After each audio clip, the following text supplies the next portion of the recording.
আসসালামু আলাইকুম and welcome back another episode of design mentor IT. আশা করি সবাই ভালো আছেন। আলহামদুলিল্লাহ আপনাদের দয়ায় আমি বেশ ভালো আছি। তো ফ্রেন্ডস, টি-শার্ট ডিজাইন নিয়ে ফ্রি কোর্সের আজকে আমাদের 8 নাম্বার ক্লাস এবং আজকের এই ভিডিওটাতে আমরা দেখব কিভাবে টিপাবলিকের মতো একটা পপুলার পট সাইটে আমরা একটা ডিজাইন সেল করতে পারি বা সেই সেল করার বা সেই পট সাইটের জন্য একটা ডিজাইন রেডি করার যে সম্পূর্ণ প্রসেস, সেই ফুল প্রসেসটা ইনশাআল্লাহ আজকে আমাদের ভিডিওটাতে আমি আপনাদের সাথে শেয়ার করব বা আজকের এই ক্লাসে আপনাদেরকে সেটাই শেখাবো। আমাদের প্রিভিয়াস ভিডিওটাতে আমরা দেখেছিলাম কিভাবে এই টিপাবলিকের মতো একটা মার্কেটে আমরা একটা অ্যাকাউন্ট তৈরি করতে পারি।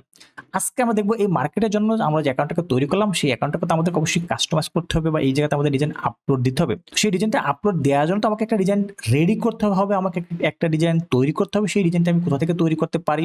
অবশ্যই কিন্তু আমাদের এটা হচ্ছে একটা এআই কোর্স এবং এআই দিয়ে টি-শার্ট ডিজাইন কোর্স। অবশ্যই তাহলে আমরা কোথা থেকে করবো? আমরা কিন্তু এই ডিজাইনটাকে এআই থেকে জেনারেট করবো। তো সেই কোন এআই থেকে আমরা করব, কিভাবে করব, কিভাবে হচ্ছে আমাদের ডিজাইনগুলোকে সেভ করতে হবে, কত সাইজ রাখতে হবে, সম্পূর্ণ বিষয়টা থাকবে আমাদের আজকের এই ভিডিওটাতে। তো যদি আপনি এআই সাহায্যে টি-শার্ট ডিজাইন জেনারেট করে সেগুলোকে প্রিন্ট অন ডিমান্ড সাইডে সেল করে ভালো একটা আর্নিং জেনারেট করতে চান, তাহলে অবশ্যই আপনি আজকের এই ভিডিওটা প্রথম থেকে শেষ পর্যন্ত কন্টিনিউ করবেন। এবং এখানে যদি আমি আপনাদের সাথে আরেকটু শেয়ার করি, দেখেন এখানে এই যে নরমাল যে কিছু ডিজাইন রয়েছে, দেখেন এই যে ডিজাইনটা রয়েছে, এই যে ডিজাইনটা রয়েছে, এই যে ডিজাইনটা, এখানে কিন্তু তেমন ক্রিটিক্যাল, তেমন হচ্ছে ক্রিয়েটিভ তেমন কোনো ডিজাইন। এখানে যত ডিজাইন আপনি দেখবেন সবগুলো কিন্তু সিম্পল ভিতরে খুবই প্রিমিয়াম লুকের ডিজাইন। এখানে এই ধরনের এক একটা ডিজাইনের রেট দেওয়া রয়েছে $22। তো এই ধরনের কাজগুলো কিন্তু আমরা খুব সহজে এআই কে কাজে লাগিয়ে খুব অল্পতেও কিন্তু আমরা এই ধরনের কাজগুলো করতে পারবো এবং অবশ্যই এই মার্কেটে আমরা এই ডিজাইনগুলোকে সেল করতে পারবো। তো এই সমস্ত প্রসেসগুলো আপনারা আমাদের এই ইউটিউব চ্যানেলে সম্পূর্ণ ফ্রিতেই পেয়ে যাবেন। তো যদি আপনাদের এই বিষয়গুলো শেখার ইচ্ছা থাকে বা আমাদের আপনার ভালো লাগে, তাহলে অবশ্যই চ্যানেলটাকে সাবস্ক্রাইব করে বেল বাটনকে অল করে দিয়ে আমাদের সঙ্গে থাকবেন। আর যারা ফেসবুক পেজ থেকে দেখছেন তারা পেজটাতে ফলো দিয়ে আমাদের সঙ্গে থাকবেন। ওকে, তো চলুন আমরা চলে যাচ্ছি আমাদের ডিজাইনটাকে জেনারেট করার জন্য। তো ডিজাইনটা জেনারেট করার জন্য অবশ্যই আমাদেরকে একটা এআই প্রয়োজন পড়বে। তো আমরা কোন এআই থেকে কাজ করব? আমরা অবশ্যই এখানে আমাদের যে রয়েছে ideogram.ai, আমরা এই ideogram.ai থেকে কাজ করব। এবং এই জায়গাতে একটু ফলো করবেন, দেখেন আমার এই ideogram কিন্তু অলরেডি আমার এখানে একটা ডিজাইন রেডি করা আছে এবং এই ডিজাইনটা যে প্রম্পট, সেই প্রম্পটটা এখানে রয়েছে। তো যদি আপনাদের এই প্রম্পটটা প্রয়োজন পড়ে, তাহলে আপনারা এখান থেকে একটু স্ক্রিনশট দিয়ে আপনার প্রম্পটটাকে নিয়ে আপনার জন্য আপনারা কাজ করতে পারেন। তো আমি চলে আসলাম কোথায়? আমি চলে আসলাম হচ্ছে ideogram.ai তে। এই প্রম্পটটা কিন্তু আমি এআই এর কাছ থেকে জেনারেট করে নিয়ে এসেছি। কোন এআই কাছ থেকে? প্রম্পটটা আমি হচ্ছে আমার ChatGPT কাছ থেকে নিয়ে আসছি। আমি আমার প্রিভিয়াস বেশ কয়েকটা ভিডিওতে কিন্তু আমি আপনাকে দেখিয়েছিলাম যে কিভাবে আপনারা ChatGPT কাছ থেকে প্রম্পটস জেনারেট করতে পারেন ফ্রিতে। কিভাবে আপনারা GPT-4 টাকে কিভাবে ফ্রিতে ইউজ করবেন সেটা কিন্তু আমি আপনাকে শেখানোর চেষ্টা করছিলাম। তো এখন যেটা করবো, আমরা এই যে একটা ডিজাইন আমি রেডি করলাম, যদি এই ডিজাইনটা আমার ভালো লাগে আমি এটাকে রাখতে পারি, বা যদি আমার প্রয়োজন পড়ে না এই ডিজাইনটা আমার ভালো লাগতেছে না, তাহলে আমি কি করবো? আমি এখান থেকে নতুন ভাবে রিজেনারেট করবো। আমার যে ডিজাইন সেটাকে আমি রিজেনারেট করতে পারি। আমার এখানে যে প্রম্পটসটা রয়েছে, এই যে প্রম্পটস, এই প্রম্পটসটাকে আমি এখান থেকে কপি করে নিলাম। প্রম্পটসটাকে আমি এখান থেকে কপি করে নিয়ে আমি কি করব? আমি হচ্ছে এখানে ইডিওগ্রাম আসার পরে আমার প্রম্পটসটাকে আমি এই জায়গাতে পেস্ট করে দেবো। আমার প্রম্পটসটাকে আমি এই জায়গাতে পেস্ট করে দিলাম। প্রম্পটসটাকে পেস্ট করে দেওয়ার পর এখান থেকে আমি প্রাথমিক পর্যায়ে আমার এই ডিজাইনটাকে তৈরি করার জন্য আমি যে মডেলটাকে সিলেকশন করবো সেটা হচ্ছে লেটেস্ট যে একটা মডেল চলে আসছে 1.0। এখানে এই মডেলটা সিলেকশন করার জন্য এখানে যে অ্যারো বাটন রয়েছে, অ্যারো বাটন ক্লিক করতে হবে। ক্লিক করার পরে আমি তারপর এখান থেকে আবার অ্যারো বাটন ক্লিক করতে হবে। এখান থেকে আমাদের তিনটে মডেল সিলেকশন হবে। এখান থেকে 1.0 যে মডেলটা লেটেস্ট যেটা, সেটাকে আমি সিলেকশন করে দিলাম এবং অবশ্যই প্রম্পট পেজটাকে আমি অন রাখলাম এবং এটা থাকবে অবশ্যই পাবলিক, যেহেতু আমার এটা পেইড না, এটা ফ্রি। ওকে, এখন কি করবো? আমি এখান থেকে কোনো ধরনের কোনো স্টাইল সিলেকশন করবো না, শুধুমাত্র আমি জেনারেটে ক্লিক করবো। যদি আপনারা এই ধরনের প্রম্পটস জেনারেট বা এই ধরনের ভালো প্রিমিয়াম লুকের ইমেজগুলো জেনারেট করার যদি আপনাদের ইচ্ছা থাকে, বা যদি আপনারা শুধুমাত্র এআই কে কাজে লাগিয়ে বিনা অভিজ্ঞতায় ঘরে বসে একটা আর্নিং জেনারেট করতে চান, তাহলে অবশ্যই আপনারা আমাদের এআই ফ্রিল্যান্সিং বিনা অভিজ্ঞতায় ঘরে বসে ইনকাম 1 মাস মেয়াদী একটা অনলাইন কোর্স রয়েছে। সেই কোর্সটা করে আপনারা ঘরে বসে কোনো অভিজ্ঞতা ব্যতীত ঘরে বসে আপনারা একটা আর্নিং জেনারেট করতে পারেন এবং সেই কোর্সটা সবাই করতে পারবেন। হাউস ওয়াইফ, স্টুডেন্ট, চাকরিজীবী, ব্যবসায়ী, সবার জন্য কিন্তু আমাদের সেই কোর্সটা, সবাই কিন্তু আমাদের সেই কোর্সটা করে ঘরে বসে কোনো অভিজ্ঞতা ব্যতীত, কোনো স্কিল ব্যতীত আপনারা ঘরে বসে একটা আর্নিং জেনারেট করে নিয়ে আসতে পারেন। এবং সেই কোর্সটা করার জন্য আপনার তেমন আহামরি ভালো একটা ল্যাপটপ লাগবে না, বা ভালো একটা পিসি লাগবে না, ভালো ইংলিশ জানতে হবে না। লো কনফিগারেশনের ল্যাপটপ, লো কনফিগারেশন পিসি, যদি মোটামুটি একটু ইংলিশ সম্বন্ধে আপনার আইডিয়া থাকে, এমনও যদি কোনো ব্যক্তি আপনি হন, তাহলে আপনি ঘরে বসে কোনো অভিজ্ঞতা ব্যতীত আমাদের সেই কোর্সটা কমপ্লিট করে আপনি ঘরে বসে একটা মান্থলি একটা ইনকাম আপনি জেনারেট করতে পারবেন। তো সেই কোর্সটা করতে যদি আপনারা ইচ্ছুক থাকেন, তাহলে অবশ্যই আপনারা দেখবেন এই ভিডিওর নিচে একটা ফোন নাম্বার দেওয়া আছে, সরাসরি সেই ফোন নাম্বারে আমাদের সঙ্গে যোগাযোগ করতে পারেন, অথবা চাইলে এই ভিডিও ডিসক্রিপশন বক্সে দেখবেন আমাদের হচ্ছে ফোন নাম্বার, আমাদের হোয়াটসঅ্যাপ নাম্বার, তারপর হচ্ছে আমাদের ফেসবুক গ্রুপে সকল কিছু লিঙ্ক দেওয়া আছে। আমরা চেষ্টা করবো হচ্ছে আমাদের ফেসবুক গ্রুপের লিঙ্কটা ভিডিওর কমেন্ট বক্সে দিয়ে দেওয়ার জন্য, সেখান থেকে আপনারা সরাসরি আমাদের সঙ্গে যোগাযোগ করতে পারেন। সব থেকে ভালো হবে যদি আপনারা এখানে যে নাম্বারটা দেখতে পাচ্ছেন, সেই নাম্বারে যদি আপনারা সরাসরি ফোন কলের মাধ্যমে 2-1 মিনিট কথা বলেন, অথবা হোয়াটসঅ্যাপে 2-1 মিনিট কথা বলেন, সেটা সব থেকে বেটার হবে। ওকে, তো যদি কষ্ট করতে ইচ্ছুক থাকেন, তাহলে অবশ্যই আপনারা আমাদের সঙ্গে যোগাযোগ করবেন। ওকে, তো ফাইনালি দেখেন এখানে আমি হচ্ছে আমার প্রম্পটসটাকে দিয়ে দেওয়ার পর দেখেন কত সুন্দর প্রিমিয়াম লুকের কয়েকটা ডিজাইন তার আমাকে এখানে দিয়েছে। এবং এখানে যেটা আমি দেখতে চাচ্ছি সেটা হচ্ছে আমার এখানে দেখেন এই যে একটা ডিজাইন আমাকে সে তৈরি করে দিয়েছে, তার সাথে হচ্ছে আমার এখানে একটা টেক্সট রয়েছে, এখানে আমাদের যে টেক্সটটাকে উল্লেখ করা ছিল সেই টেক্সট এখানে রয়েছে, এবং এখানে দেখেন টেক্সটে একটু স্পেলিং মিস্টেক নেই। আমার যে ডিজাইনটা সেটা কিন্তু খুব প্রিমিয়াম লুক একটা ডিজাইন সে আমাকে এখানে দিয়ে দিচ্ছে। আমি চাইলে এই ডিজাইনটাকে আমি নিতে পারি। যদি এখানে যে টেক্সটটা আমার এই টেক্সটে যদি কোনো স্পেলিং মিস্টেক থাকে সেটাকে কিন্তু আমি রিমুভ করে ফেলতে পারবো, বা যদি এটা সঠিক থাকে তাহলে আমি এটাকে রাখতে পারবো, বা যদি আমার এটা ভালো না লাগে আমি এটাকে নিতে পারি, এটাকে নিতে পারি, অথবা এটা এই ডিজাইনটাকে আমি আবার রিজেনারেট করতে পারি আমার যেটা ভালো লাগবে। তো এখান থেকে এই যে ডিজাইনটা, যেটা আমার কাছে অনেক ভালো লাগছে, এই ডিজাইনটা রাখার জন্য আমার এখান থেকে আমার যে স্পেলিংটা রয়েছে সেই স্পেলিংটাকে আমাকে প্রথম চেক করতে হবে যে আমাকে সে যে স্পেলিংটা দিয়েছে সেই স্পেলিংটা কারেক্ট কিনা। আপনারা অবশ্যই যখন কোনো ডিজাইনটাকে আপনারা ডাউনলোড দিয়ে নেবেন তখন অবশ্যই সেই ডিজাইনের স্পেলিংটাকে আপনারা চেক করার চেষ্টা করবেন যে আমার ডিজাইনের স্পেলিংটা সঠিক আছে কিনা। যদি সঠিক থাকে তাহলে নেবেন, যদি সঠিকটা না থাকে তাহলে আপনারা এটাকে আবার হয়তো রিজেনারেট করবেন, না হয় এই যে স্পেলিংটাকে আপনাদেরকে হচ্ছে ফটোশপ অথবা অন্যান্য কোনো এর মাধ্যমে এইগুলোকে আপনাদেরকে রিমুভ করতে হবে। অবশ্যই সেটাও আমরা আপনাকে অবশ্যই দেখাবো যদি আপনারা আমাদের সাথে থাকেন বা ভিডিওগুলোকে কন্টিনিউ করতে থাকেন। তো এখান থেকে আমি এই ডিজাইনটাকে আমার পছন্দ হচ্ছে, আমি কি করবো, আমার এই ডিজাইনটাকে আমি এখান থেকে এই যে থ্রি ডটে ক্লিক করবো, তারপর হচ্ছে এখানে লেখা আছে ডাউনলোডে ক্লিক করলে আমার ডিজাইনটা ডাউনলোড হয়ে যাবে। এখন আমি যাবো কোথায়, এখন যাবো হচ্ছে আমি ফটোশপে। যদি এইটা আমার ভালো লাগে তাহলে আমি এটা নিতে পারবো, অথবা আমার এই জায়গায় দেখবেন আমার এখানে আরো এই একই ক্যাটাগরি ডিজাইন আমার এখানে আরো অনেকগুলো জেনারেট করা আছে, আমি এখান থেকে সেই অন্য ধরনের ডিজাইনগুলো কিন্তু আমি এখান থেকে নিয়ে নিতে পারি। এখানে হচ্ছে আমি এই জায়গাতে ক্লিক করি, এর একটু আগে আমি ডিজাইনটাকে জেনারেট করছিলাম, এখানে এইটা রয়েছে, এটা আচ্ছা, এটা হচ্ছে এখনকার যে ডিজাইনটা সেটা। আমি যদি এখান থেকে একটু নিচে আসি, এইটাতে যদি আমি ক্লিক করি, দেখেন এখানে তো সেম একই ধরনের ডিজাইন, সেম একই ডিজাইন কিন্তু আমি এখান থেকে রেডি করছি। এই যে ডিজাইনটা আছে এই ডিজাইনটা নিয়ে আমি আজকে ভিডিওটাকে কন্টিনিউ করবো। এই ডিজাইনটাকে আমি সিলেকশন করলাম, দেন হচ্ছে আমি এখান থেকে যে অ্যারো বাটনে ক্লিক করবো, থ্রি ডটে ক্লিক করবো, ডাউনলোডে আসলাম, এই ডিজাইনটাকে আমি ডাউনলোড করে নিয়ে দিলাম। এখন যাবো কোথায়, যাবো হচ্ছে আমি সরাসরি ফটোশপ। অবশ্যই আপনারা কিন্তু আমাদের এই যে ডিজাইনগুলোকে আপনি ফটোশপ থেকে কাজ করতে পারবেন, ইলাস্ট্রেটরে কাজ করতে পারবেন, বা যদি ফটোপিয়ে কাজ করেন সেটা করতে পারবেন। অবশ্যই কিন্তু আমাদের এই প্রত্যেকটা সফটওয়্যার নিয়ে কিভাবে আপনারা কাজ করবেন সে সকল ভিডিও সকল বিষয়গুলো আমরা আপনার সাথে তুলে ধরবো। আপনারা কিভাবে ফটোপিয়ে দিয়ে করবেন, কিভাবে আপনারা ফটোশপ থেকে করবেন, প্রত্যেকটা বিষয় কিন্তু আমরা আপনাদের সাথে শেয়ার করবো। সেজন্য অবশ্যই চ্যানেলটাকে সাবস্ক্রাইব করে আমাদের সঙ্গে থাকতে হবে। আমি চলে আসলাম কোথায়, আমার ডাউনলোড ফোল্ডারে। এখান থেকে আমি এটা না, আমি এই যে ডিজাইনটা এই ডিজাইনটাকে আমি ফটোশপে, আজকের এই ভিডিওটা আমি ফটোশপ থেকে কন্টিনিউ করবো, ইনশাআল্লাহ এর পরে আমি ফটোপিয়া তারপর হচ্ছে ইলাস্ট্রেটর প্রত্যেকটা জায়গা থেকে আমরা দেখবো। তো আমরা এই ডিজাইনটাকে আমি এইভাবে করে ড্রাগ করে সর্বপ্রথম আগে যে কাজটা করতে হবে, এই যে ইমেজটাকে আমি তৈরি করলাম, আমার এই ইমেজটাকে আমি পিএনজিতে রূপান্তরিত করবো। আমার এই ইমেজটাকে আমি কি করবো, ইমেজটাকে আমি পিএনজিতে কনভার্ট করবো। সেজন্য আমি এখান থেকে তার আগে আমাকে যে কাজটা করতে হবে, আমাকে এটা আপস্কেল করতে হবে। আপস্কেল করার জন্য এই জায়গাতে আমার একটা আপস্কেল একটা সফটওয়্যার রয়েছে, আমি এই সফটওয়্যারটা দিয়ে আমি প্রথমে এই ইমেজটাকে আপস্কেল করবো। কারণ আমার ইমেজটা যদি আমি আপস্কেল করতে পারি, বা যদি আমি ইমেজটাকে আপস্কেল করি, সেক্ষেত্রে আমার যেটা হবে, আমার ইমেজটা সঠিক একটা রেজুলেশন পেয়ে যাবো আমরা। ওকে, তো সেই জন্য আমি এখান থেকে ইমেজটাকে আপস্কেল নিয়ে আসলাম, সিলেক্ট ইমেজে ক্লিক করবো, তারপর হচ্ছে আমার যে ইমেজটা সেটাকে আমি এখান থেকে সিলেকশন করলাম, ওপেনে ক্লিক করবো, আমার ইমেজটা আমার সফটওয়্যারে চলে আসছে। এখন কি করবো, আমি এখান থেকে আপস্কেলে ক্লিক করবো। অবশ্যই সফটওয়্যারের সেটিংসটা সেটাকে আমি কি রাখবো, এখান থেকে হচ্ছে গিয়ে রাখবো কি, যে স্টেপ 2 তে সিলেক্ট মোড, অবশ্যই জেনারেল ফার্স্ট রিয়েল, এটাকে সিলেকশন করলাম, দেন হচ্ছে আমি এখান থেকে আপস্কেলে ক্লিক করে দেবো। তাহলে আমার এই ইমেজটা আপস্কেল হয়ে যাবে। এই আপস্কেল নিয়ে কিন্তু অলরেডি আমার চ্যানেলে 4 থেকে 5টা ভিডিও রয়েছে। আমি যে আপস্কেলারটাকে ইউজ করতেছি, এটা যদি আপনার জন্য কাজ না করে, আপনারা কিন্তু অনলাইনের মাধ্যমে ফ্রি আপস্কেলার দিয়ে আপনারা কাজ করতে পারবেন, এবং আগামীতেও কিন্তু এই আপস্কেলার নিয়ে অনেক ভিডিও আপনাদের জন্য আসবে। তো অবশ্যই আপনারা আমাদের চ্যানেলের সঙ্গে থাকবেন। এখন যে কাজটা আমি করবো, আমার এই ডিজাইনটা আপস্কেল করা কমপ্লিট। এখন যেটা করবো, আমি এখান থেকে এই সফটওয়্যারটা কেটে ফেললাম, কারণ আমার ডিজাইনটা অটোমেটিক সফটওয়্যারে হচ্ছে আপস্কেল করার পর এটা অটোমেটিক ডাউনলোড হচ্ছে। এই হচ্ছে আমার সেই ইমেজটা। ওকে, এখন চাইলে আমি এটাকে ভেক্টর করতে পারি, অথবা এই যে ইমেজটা রয়েছে এটাকে আমি ট্রান্সপারেন্ট ব্যাকগ্রাউন্ড করে আমি এখান থেকে এই যে পিএনজিটাকে নিয়ে আমি সেখানে আপলোড দিতে পারবো। সেজন্য আমাকে যেতে হবে হচ্ছে আমার যে ফটোশপ রয়েছে, আমি সেই ফটোশপে আমার ইমেজটাকে ড্র্যাগ করে হচ্ছে আমি ফটোশপে ইনপুট করতেছি। ফটোশপে আমি আমার ইমেজটাকে ড্র্যাগ করে ইনপুট করলাম। অবশ্যই কিন্তু একটা বিষয় খেয়াল রাখতে হবে, আপনার কিন্তু এর একটা ডাইমেনশন নিয়ে তারপরে কিন্তু আপনাকে ইমেজটাকে সেভ করতে হবে। তো আমি ফটোশপে নিয়ে আসার পরে এখন যেটা করবো, এখন হচ্ছে আমি এটাকে প্রথমে হচ্ছে আনলক করবো। এখানে যে লকটা রয়েছে, অথবা আমি এটাকে ডুপ্লিকেট লেয়ার করতে পারি, সিলেকশন করলাম, কন্ট্রোল জে দিয়ে আমি এটাকে ডুপ্লিকেট লেয়ার করলাম।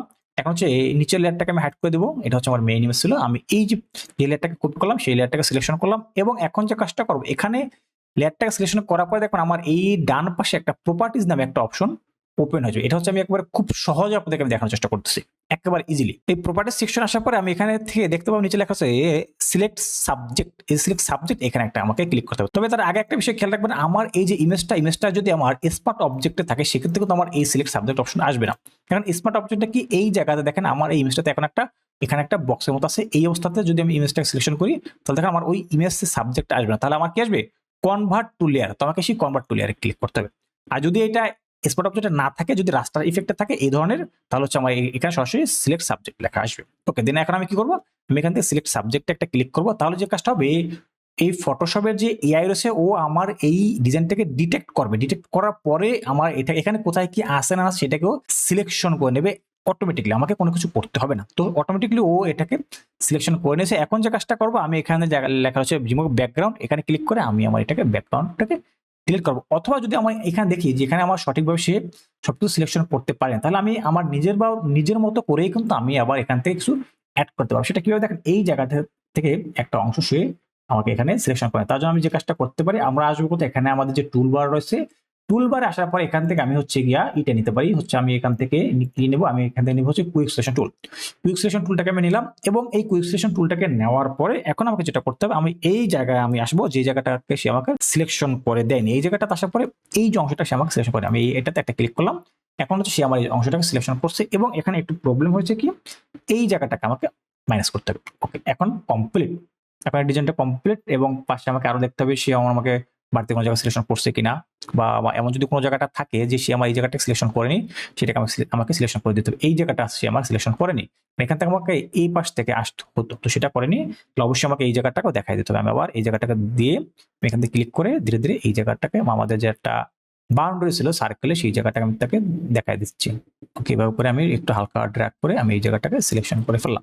ফাইনালি আমার সমস্ত জায়গাটা সিলেকশন করা কমপ্লিট। যদি অন্য কোনো জায়গা থাকে আমি আবার জুম ইন আউট করে দেখবো যে আমার কোন কোন জায়গা সিলেকশন করছে বা করে নাই। সমস্ত জায়গাগুলো আমাকে সিলেকশন করছে। এখন আমি চাচ্ছি কি, এখানে আমার ডিজাইনটা যেটা শ্যাডো রয়েছে, এই শ্যাডোটাকে আমি রাখবো না।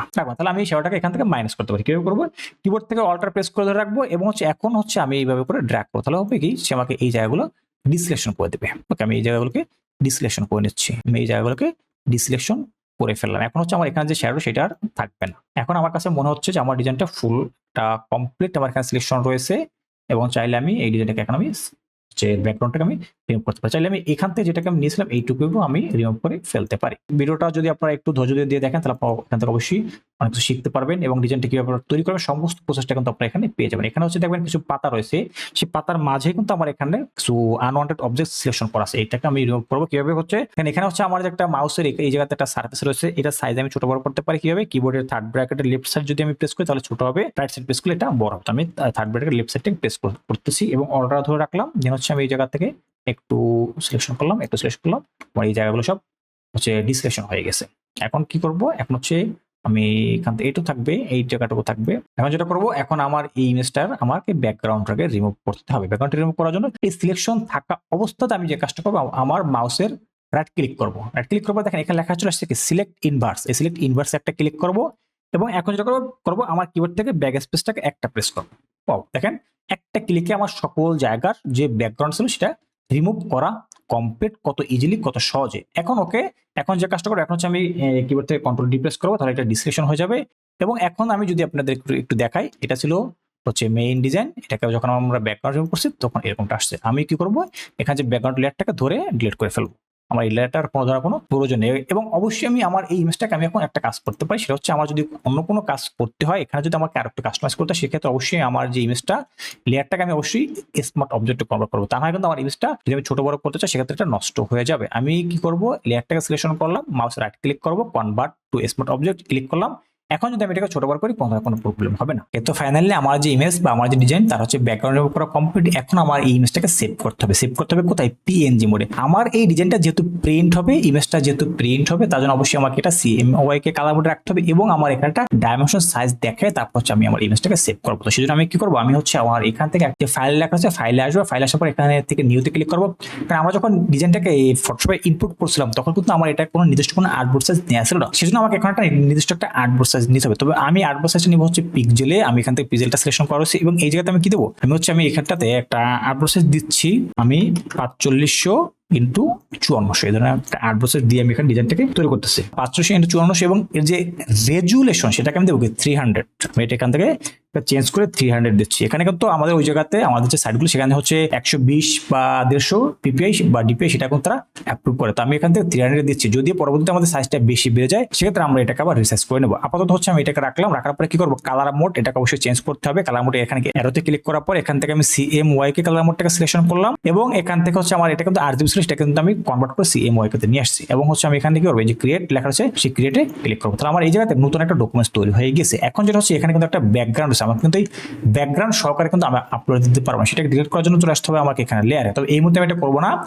আগে প্রথমে যে কাজটা করবো সেটা হচ্ছে আমার এখানে যে ডিজাইনটাকে আমি তৈরি করলাম, এই ডিজাইনটাকে আমি এখান থেকে কন্ট্রোল-সি দিয়ে কপি করে আমার যে নতুন একটা আর্টবোর্ড ক্রিয়েট করলাম আমি এই জায়গাতে নিয়ে আসবো এবং এখানে আমি ডিজাইনটাকে পেস্ট করবো। এটা হচ্ছে আমার সেই ডিজাইনটা, এবং এটা কিন্তু অবশ্যই ব্যাকগ্রাউন্ড ট্রান্সপারেন্ট ব্যাকগ্রাউন্ড। এখন যেটা করবো, এখন হচ্ছে আমি নিচে যেটা লেয়ার নিয়েছিলাম এই লেয়ারটাকে আমি সিলেকশন করে আমি এটাকে ডিলিট ক্লিক করে দিয়ে আমি এটাকে ডিলিট করে ফেললাম। এখন আমার এই ব্যাকগ্রাউন্ডটা ট্রান্সপারেন্ট হচ্ছে। এবং আমি এখন কি করবো, এই যে ডিজাইনটাকে আমি এই নতুন আর্টবোর্ডটাতে নিয়ে আসলাম, ডিজাইনটাকে সিলেকশন করার পরে কিবোর্ড থেকে অল্টার প্রেস করে আমি এই ডিজাইনটাকে ফুল একটু বড় করলাম। ওকে, এখন কিন্তু আমার এই ডিজাইনটা CMYK কালার মোডে রয়েছে। অবশ্যই এখানে খেয়াল করবো, এখানে হচ্ছে CMYK কালার মোড, আগেটা কিন্তু ছিল 8GB কালার মোড, এটা থেকে আমরা কনভার্ট করে CMYK তে নিয়ে আসছি। এখন আমার ইমেজটাকে সেভ করতে হবে। আমি এখান থেকে চলে আসবো কোথায়, ফাইলে, আমি সেভে কপি থেকে করতে পারি, অথবা আমি এক্সপোর্ট আসবো। এক্সপোর্ট আসার পরে এখান থেকে এক্সপোর্ট অ্যাজে ক্লিক করবো, এবং এক্সপোর্ট অ্যাজে আসার পরে এখান থেকে শো হওয়ার পরে যে একটা কাজটা করবো, আমি এখান থেকে কয়েক সেভ করবো সেটা আমি দেখাইতে পারি।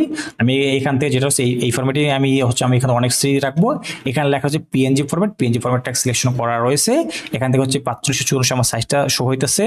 এবং আমি কি করবো, এখন হচ্ছে আমার ইমেজটাকে আমি এখান থেকে লেখা হচ্ছে এক্সপোর্ট, আমি সেই এক্সপোর্ট উপরে ক্লিক করবো। তাহলে আমার কি হবে, আমার যে ডিজাইনটা সেটা আমার এটা সেভ হয়ে যাবে। আমি এটা সেভ করবো হচ্ছে, আমি এটাকে ডেস্কটপ দেখা দিলাম, তারপর হচ্ছে আমি এখানে সেভ উপরে ক্লিক করলাম। তাহলে কি হলো, আমার এই যে ডিজাইনটা, আমার এই যে ইমেজটা, এটা আমার এখন একটা পিএনজি ফরম্যাটে CMYK কালার মোডে হচ্ছে আমার এটা আমার ডিভাইসে সেভ হয়ে যাবে। এটা সেভ হওয়ার পর যদি এই সাইজটা বা এমবি সাইজটা একটু বড় হয়ে যায়, সেক্ষেত্রে হচ্ছে আমরা আবার পরবর্তীতে যখন আমরা আপলোডটা দেবো সেক্ষেত্রে তখন আমরা এটাকে চেঞ্জ করে দেবো। এখন যদি হচ্ছে আমি চাই আমার ডিজাইনটাকে আমি একটু প্রিভিউ করে দেখতে চাই, তাহলে আমি এই ডিজাইনটাকে প্রিভিউ করে দেখতে পারি। আমি চলে আসলাম কোথায়, ডেস্কটপ আসার পরে এটা হচ্ছে আমার সেই ডিজাইনটা। আমি যদি এখানে ক্লিক করি বা এটাকে যদি আমি ধরে এখানে নিয়ে আসি, তারপর যদি আমি ডাবল ক্লিক করি, তাহলে আমার কি হবে, আমার ইমেজটা আমার এখানে ফুল প্রিভিউ হইতেছে। এটা কিন্তু অবশ্যই খেয়াল করবেন, এটা কিন্তু ট্রান্সপারেন্ট ব্যাকগ্রাউন্ড, এটাতে কিন্তু কোনো ব্যাকগ্রাউন্ড নেই। ওকে, এই ইমেজগুলো কিন্তু আমি আমার ওই যে স্টক সাইটগুলো সেখানে কিন্তু আমার এই ইমেজটাকে আমি সুন্দরভাবে আমি আপলোড দিয়ে দিতে পারবো।